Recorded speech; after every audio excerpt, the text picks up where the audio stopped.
안녕하십니까. 저는 ITP BP 베스트 프랙티스 심화반 권범P라고 합니다. 지금 이 영상을 찍는 날짜가요. 지금 한 4월 말이 다 됐습니다. 네, 그리고 이제 기술사 시험일이 5월 18일인데요.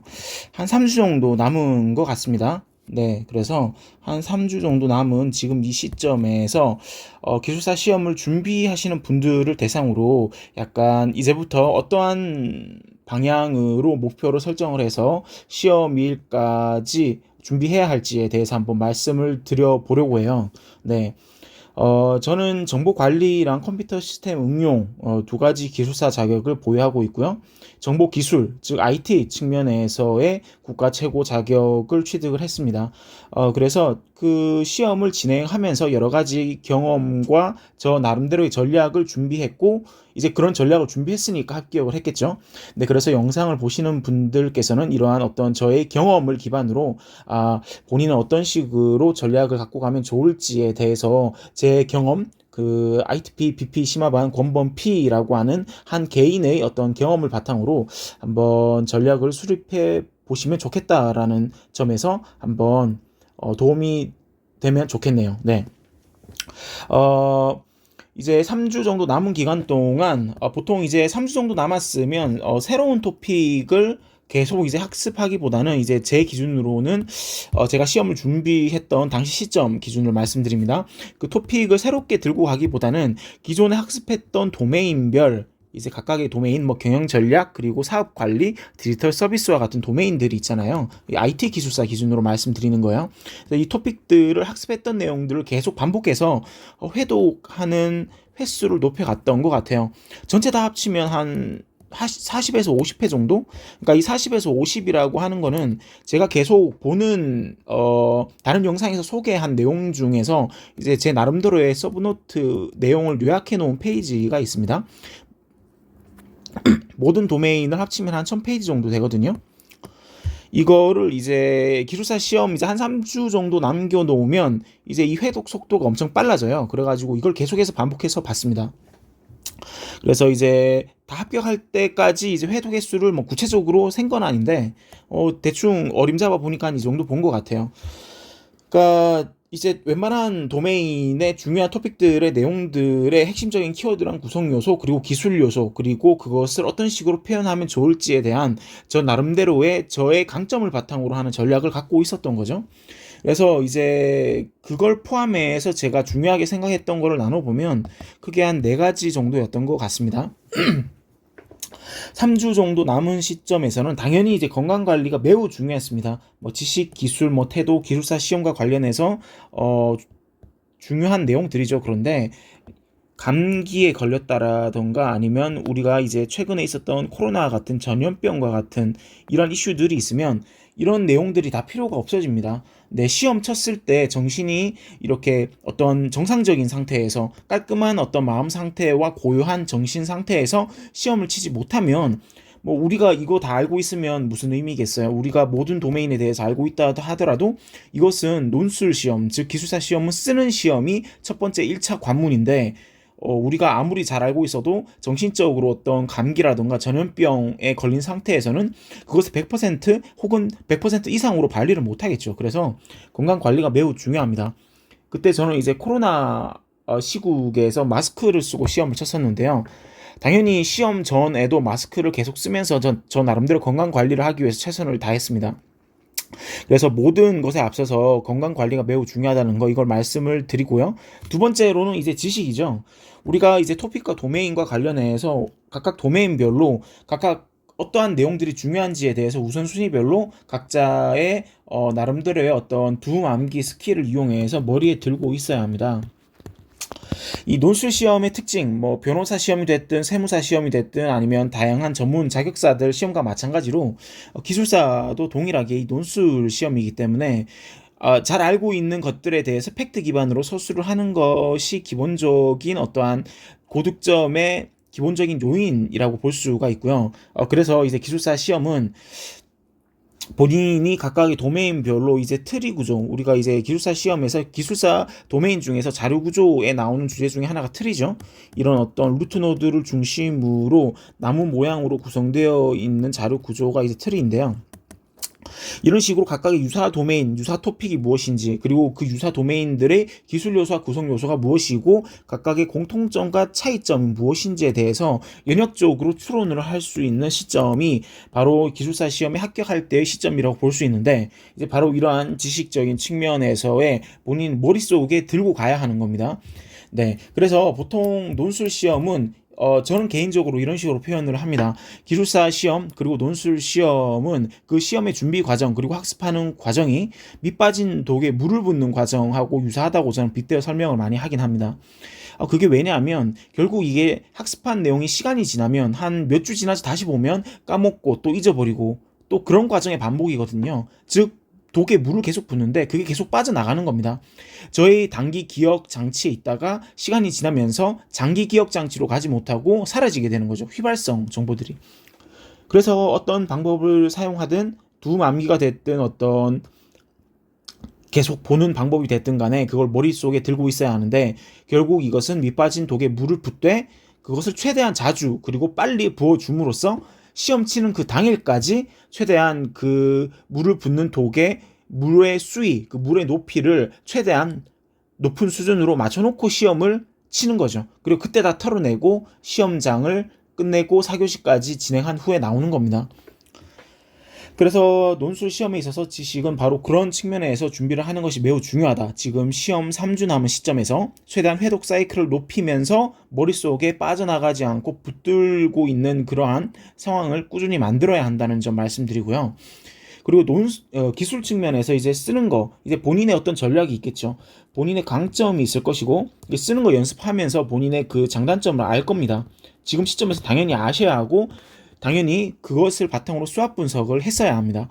그래서 본인의 강점이 가독성이 좋다. 가독성이 좋으면 결국 핵심적인 키워드도 채점자 입장에서 상당히 좋은 인상을 줄 수밖에 없습니다. 다시 말씀드리지만 이 시험은 쓰는 시험입니다. 당연히 논술 시험이고 키워드에 있어서 중요한 게 무엇인지, 그리고 강조해야 할 포인트가 무엇인지 가독성이 좋으면, 글씨가 잘 보인다는 의미에서 가독성입니다. 글씨가 예쁘다의 측면의 가독성을 얘기하는 게 아니고요. 그래서 그런 부분에 강점을 갖고 있어야 하고, 즉 답안 배치를 어디에 해야 할지를 지금 시점에서는 본인만의 전략이 있어야 합니다. 가독성이 나쁜 사람, 저는 가독성이 안 좋은 측면 중에 한 사람이었는데요. 가독성이 안 좋으면 본인의 가독성을 높이고 채점자 친화적인 답안 구성 배치를 어떻게 해야 할지에 대해서 잘 생각을 해야 합니다. 우리가 답안지가, 이 답안지 한 페이지가 22줄이거든요. 현재 기준의 답안지, 기술사 답안지의 줄수 기준은 이렇습니다.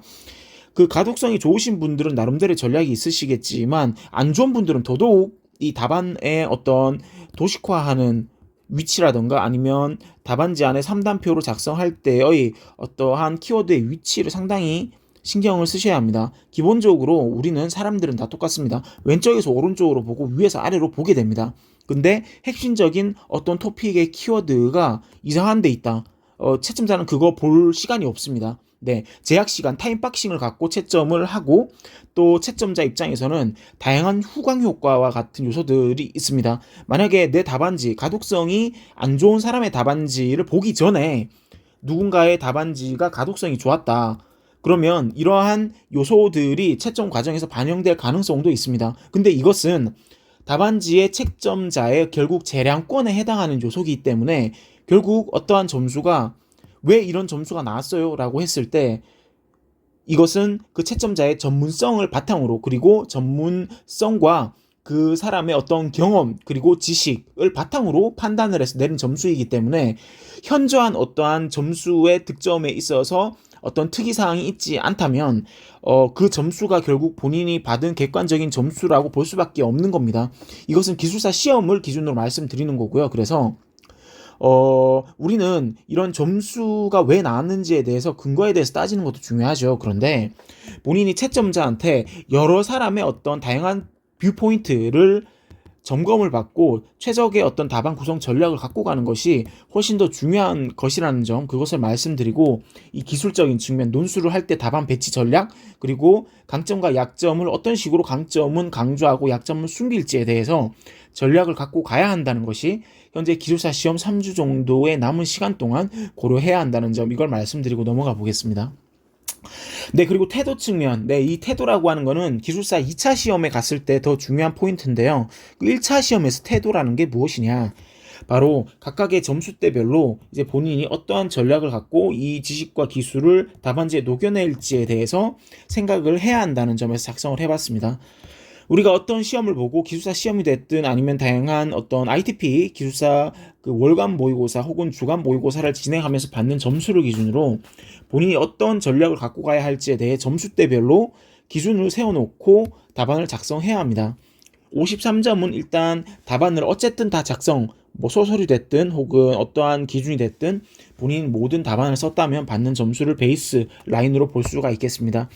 그 이후로 55점이라고 하는 점수는요, 우리가 잘 알고 있는 것도 있고 모르는 것도 있겠죠. 근데 55점은 자신이 잘 아는 것조차도 사실 잘 못 쓰는 경우가 55점이 되겠습니다. 근데 잘 모르는 거를 그냥 뭐 한두 줄 정의만 쓰고 넘어가고 이제 그런 게 아니라 어쨌든 다 쓰는 거, 모르는 건 방어하고 잘 쓸 수 있는 토픽에 대해서는 그래도 어느 정도 쓰는 거. 근데 완전히 잘 쓰지 못했다라는 수준이 55점이 되겠습니다.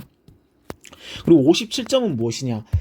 일단 나온 거에 대해서 대부분 다 작성을 하긴 했습니다. 물론 모르는 것도 있어서 그 부분에 대해서는 방어를 하긴 했는데 뭔가 부족한 부분이 있는 겁니다. 네. 그래서 일단 55점부터 60점 사이, 뭐 더 구체적으로 따져보면 한 57점에서 60점 사이, 즉 합격 점수 사이에는 상당히 자신이 모르는 거를 얼마나 잘 방어하면서 그럴듯하게 기술 요소를 유사 도메인의 키워드를 끌어다 쓰면서 녹여내는지가 첫 번째고, 두 번째는 잘 아는 거를 남들보다 얼마나 더 잘 효과적으로 인사이트 있게 채점자 친화적으로 쓰는지가 바로 55에서 57 그리고 57점 그 이상의 합격 점수까지, 그리고 그 합격점 이상의 점수를 받는 데 있어서 상당히 중요한 요소라는 점을 말씀드려 보겠습니다. 그래서 많은 사람들이 이제 59점 그리고 60점을 넘지 못하는 59점 의 벽에 많이 부닥치시게 되고, 이 59점의 점수를 많이 받게 되면 실망하고 어떤 의욕을 잃게 되는 경우가 많습니다. 저희 사례도 그랬습니다. 그런데 이 59점을 받게 되면요, 본인의 어떤 강점과 약점을 찾아야 합니다. 네, 냉정하게 말씀드리면 본인이 부족한 점이 분명히 있습니다. 최신 어떤 트렌드와 관련된 어떤 전자신문 혹은 주기동이라고 불리는 주간기술 동향에 해당하는 기술적 트렌드에 해당하는 다양한 키워드들이나 인사이트가 부족했을 수도 있고요. 어떤 실수로 작성을 못했을 수도 있겠죠. 물론 실수하는 경우도 있겠지만 아마 이 경우가 저는 더 클 거라고 생각합니다. 기술적 인사이트. 근데 우리가 기술사가 되고 우리가 현업에 나가서 기술사로서 기술사 법에 정의된 기술사 직무를 수행한다고 한다면 결국 우린 기술사 법에 정의된 어떤 공공성과 어떤 전문성이라고 하는 측면 두 가지 요소를 발휘를 해야만 합니다. 이제 그런 측면에서 당연히 다양한 어떠한 전문 어떤 자격사 분들과 함께 협업을 함에 있어서 기술적 인사이트와 전문성을 갖고 있어야 그 어떤 기술사스럽다라는 얘기를 듣고 인정을 받을 수 있게 되는 거거든요. 제 3자적 입장에서. 그래서 제가 59점까지 도달하신 분들한테 말씀을 드리고 싶은 점은 결국 이 59점의 벽을 넘는 거는 우리가 현업에서 다양한 전문 자격사분들 혹은 박사 혹은 그 이상의 그런 기술적인 전문적인 부분, 그리고 특허와 관련된 전문성을 갖고 계신 변리사분들이 될 수도 있고요. 또 경영과 관련된 사업적 측면에서의 그런 경영적 전문성을 갖고 계시는 분들과 협업함에 있어서 그분과는 다른 어떤 나만의 기술사적인 전문성을 갖고 있음을 보이기 위해서는 결국 이 1점의 차이, 59점에서 60점이라고 하는 1점의 차이가 바로 이러한 어떤 새로운 기술적인 전문적인 트렌드와 인사이트를 보유한다는 것이 그 1점의 격벽을 넘게 될 수 있는 가장 좋은 포인트라는 점을 말씀드려 보겠습니다. 결국 어떠한 잘 아는 토픽에 대해서 남들과 똑같이 쓰면 결국 남들과 똑같이 떨어지게 됩니다. 이건 뭐 제 개인적인 얘기를 계속 드리는 건데요. 제 경험을 기준으로 말씀드리는 거지만 이 동영상을 보시는 분들께서는 이제 본인의 어떤 점수 수준을 생각을 해 보시고 그것을 바탕으로 합격을 위해서 그리고 그 합격 이상으로 기술사 자격을 취득하고 활동을 함에 있어서는 다양한 동료 기술사 분들과 함께 활동을 할 것이기 때문에 바로 그러한 점에 있어서 본인이 59점을 넘는 그리고 60점 이상의 활동을 하기 위해서는 그러한 다양한 인사이트와 전문성을 보유해야 한다는 거. 즉 그것이 따지고 보면 기술과 지식과 태도 측면의 요소들이더라. 네. 그래서 기술사 합격은 그 합격이 끝이 아니라 결국 나아가서 활동을 하는 부분까지 모든 것이 이 기술사 시험에 녹아 있다라고 보시면 좋겠습니다. 네. 그래서 이제 이런 부분에 있어서 지금 3주 남은 시점, 지금 영상을 찍는 시점에서 5월 18일에 시험이 있는데요. 이 3주 남은 시점을 여러분들이 최대한 시간을 활용해서 본인의 기술사 합격 그리고 나중에 활동까지 고려하여서 동료 기술사분들 그리고 선배 후배 기술사분들과 함께 활동함에 있어서 좋은 어떠한 지식과 기술 태도를 갖추고 기술사스럽게 정말 이 사람은 정말 기술사답다라는 모습을 보이실 수 있도록 연습을 하시고 꼭 기술사 법에 기반으로 하는 공공성과 전문성을 보유하시는 분이 되셨으면 좋겠습니다. 네, 지금 영상은 약 16분이 지나고 있는데요. 네, 제가 말씀드릴 부분은 여기까지 말씀드리고 이 영상을 찍는 걸 종료하도록 하겠습니다. 네, 여기까지 ITP BP 심화반 권범 P였습니다. 감사합니다.